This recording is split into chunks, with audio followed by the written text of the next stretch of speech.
Basically এটাই গুরুদেব বলে ভগবান লীলারস আস্বাদন করবার জন্যই তিনি এক দুই হয়েছেন, দুই আবার এক হয়েছে।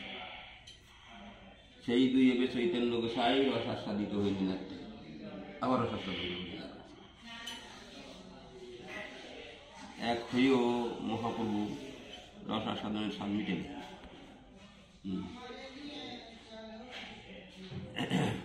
তিনটি বাঞ্ছা নিয়ে গৌর দেশে এসে তিন বাঞ্ছা পূরণ হইল, কিন্তু নিতাই ভাবও নিশনি, নিতাইয়ের ভাবটা মহাপ্রভু বুঝতে পারছেন না।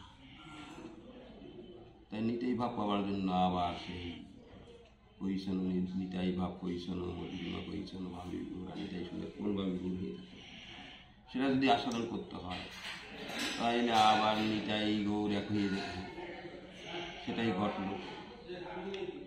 নিতাই গৌর ডুবিল চৈতন্য সাত নিত্যানন্দ মাঝে অন্ত গৌর বহির নিতাই গৌর।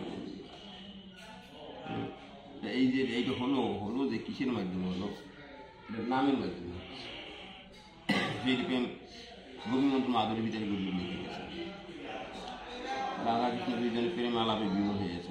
আমরা এই গুরু নামের ভিতরে বলবেন প্রেম আলাপে যুগল বিভোর হরিনদী নদিয়ায় নিতাই সাদ গোরারায় একাঙ্গে সেই বন্ধু হরিঙ্গ।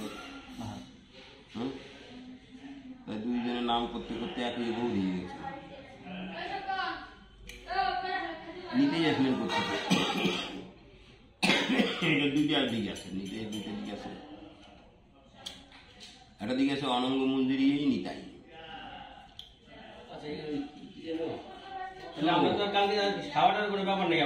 না সেটা তো বলে